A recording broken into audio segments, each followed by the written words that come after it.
Having now learned of Rear Admiral Sir Christopher Craddock's disastrous defeat off Coronel, Sir Jackie Fisher, First Sea Lord of the Admiralty, immediately began planning devastating retribution, ordering two battlecruisers, HMS Invincible and HMS Inflexible, to sail to Plymouth to begin preparations for the long voyage south. Fisher now needed a commander to lead this force. Having recently taken up the position as First Sea Lord, he found that one of his longtime rivals, Vice Admiral Doveton Sturdy, was now occupying the position of Chief of Staff at Admiralty. Quickly relieving his adversary of his job, Fisher made Sturdy Commander-in-Chief of South Atlantic and Pacific forces, relocating the Vice Admiral as far away as he could. Defying the estimates from the construction yard, Invincible and Inflexible were made ready with lightning speed, although Invincible would be forced to leave with workmen still aboard. Heading south on the 11th of November, 1914, both cruised at 10 knots for the duration of the trip. Secrecy was paramount, as the British did not want to give German Vice Admiral von Spee any hint that they were racing towards him with overwhelming force. The victorious German commander had been naught but glum since his success off Coronel, but still trudgingly led his ships closer to Germany. Other grave news, such as the fall of their former home port Tsingtao and the sinking of the once member of the East Asiatic Squadron Emden, put a significant damper on the morale of the crews. Nevertheless, there was still to be glory for their heroism, as on November 15th, 300 Iron Crosses, second class, were awarded to many of the men in the squadron. Conferring again with his staff, von Spee and his captains agreed that they needed to return to Germany as soon as possible, given their recent expenditure of shells. Sailing around Cape Horn, the squadron anchored at Picton Island on December 1st, 1914, and proceeded to coal using the supplies from a captured British ship. 5 days later, von Spee once again brought his staff together, now proposing a daring raid on the Falkland Islands. His commanders objected to this, arguing that they had little to gain from the raid, now full of coal. Additionally, it would alert the Royal Navy to their location, which could pose serious problems for the return trip. Unfortunately, von Spee went against his staff this time and charged forward with his plan. Sturdy, meanwhile, was coming screaming down towards the Falklands at full speed, unbeknownst to von Spee. Captain John Luce, survivor of Coronel, had persuaded Sturdy to depart a day early from Cape Verde, and thus the British force arrived on the 7th of December 1914, notwithstanding the fact that their journey had been delayed 12 hours when a towing cable for a floating target became entangled on one of HMS Invincible's propellers. Interestingly, the old liner SS Great Britain had since been forgotten at this far post of the British Empire, and she now supplied coal for the battlecruisers. Another stroke of luck came for the British when Admiral Sturdy received intelligence from one Mrs. Muriel Felton, who along with her maids had been able to observe the German warships from Fitzroy, and thus warned the British admiral that the enemy was inbound. After the war, Mrs. Felton and her maids were rewarded with silver plates, while the former received an OBE for her efforts. As von Spee headed towards the Falklands, he divided his forces, sending Gneisenau and Nuremberg to scout the harbor. When they arrived on December 8, 1914, they found Sturdy's forces anchored. Still coaling, the British admiral had been caught by surprise. Many historians debate over whether or not a sudden attack in this moment by von Spee would have destroyed the British forces while they were immobile, but alas, the Germans took no such action. Spotting not only the tripod masts that marked British capital ships, but also the beached HMS Canopus, who proceeded to open fire, von Spee chose to turn tail and flee. Sturdy knew he had greater speed, and given Canopus's stalwart defense, had time to spare. Ordering his men to breakfast, he then raised steam and ready to leave the harbor. Von Spee's squadron at this moment was still made up of the same 5 ships that had crushed Rear Admiral Sir Christopher Craddock at Coronel. The 2 armored cruisers and 3 light cruisers were relatively undamaged, but again suffered from the aforementioned shell shortages. They were also bringing with them 3 transports. It was now the British who had overwhelming superiority over their opponent. Sturdy was leading the battlecruisers, HMS Invincible and HMS Inflexible, along with the armored cruisers HMS Kent, HMS Carnarvon, and HMS Cornwall. Rounding out the Royal Navy forces were the light cruisers HMS Bristol and HMS Glasgow, accompanied by the armed merchant cruiser HMS Macedonia. Sturdy had with him 2 ships that had been explicitly built to destroy ships like von Spee's 2 armored cruisers, and even outside of this, the British held a massive advantage in their remaining forces.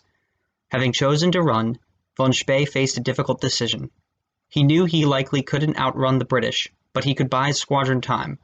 A long chase now began, where for over 3 hours the two forces raced, von Spee for survival and Sturdy for victory. Finally, at 1300 hours, the British came within range and opened fire. Though the battlecruisers were now able to shoot at the Germans, this was still from a great distance, and they found that they were somewhat short of their enemy targets. Nevertheless, von Spee knew it was only a matter of time before the battlecruisers came within range of his squadron, and in a controversial yet noble gesture, ordered his 2 armored cruisers to double back to engage the British, hoping to give his 3 remaining light cruisers the chance to escape. At 1320 hours, von Spee turned around, preparing to engage.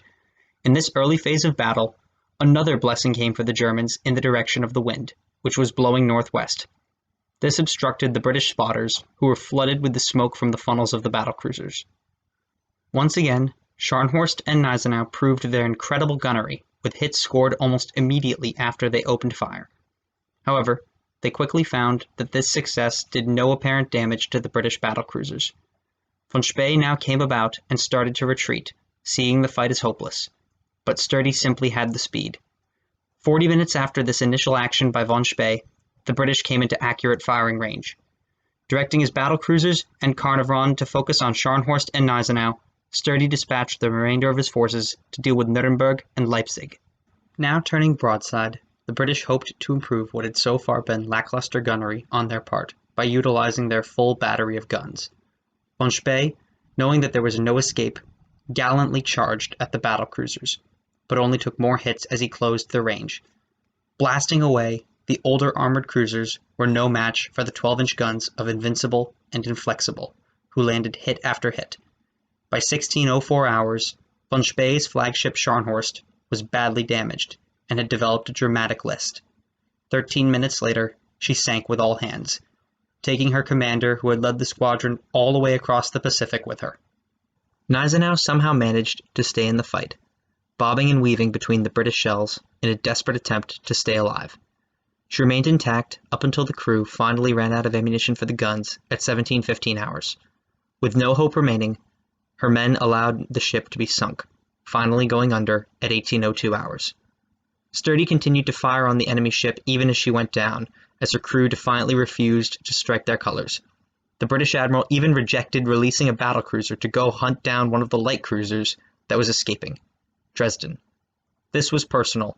Coronel had to be avenged, and the Royal Navy needed to show the world that no one could humiliate them in that fashion without receiving total annihilation. Because she sank later in the action, the British battlecruisers were able to pick up survivors from Gneisenau. Only 190 men were pulled from the frigid South Atlantic water, and among the dead was one of von Spee's sons serving aboard the ship, Heinrich. Invincible and Inflexible had collectively received 40 hits, but these had all resulted in minimal damage and only 1 casualty. While Sturdy was obliterating von Spee's armored cruisers, the remaining elements of the fleets saw a similar engagement as what had played out between the two admirals. Nuremberg and Leipzig had tried to outrun the British, but when this seemed hopeless for Nuremberg due to engine trouble, she turned back to give battle at 1730 hours. She was heavily outmatched by HMS Kent in firepower and armor, and the German light cruiser subsequently suffered 2 boiler explosions at 1830 hours, greatly reducing her maneuverability. Trying to resume the chase to no avail, Nuremberg finally capsized at 1927 hours, taking with her von Spee's other son, Otto. Cornwall and Glasgow had been occupied chasing down Leipzig, but when Glasgow finally came within range, the Germans ran out of ammunition. Quickly firing a pair of flares to indicate their situation, the British subsequently ceased fire.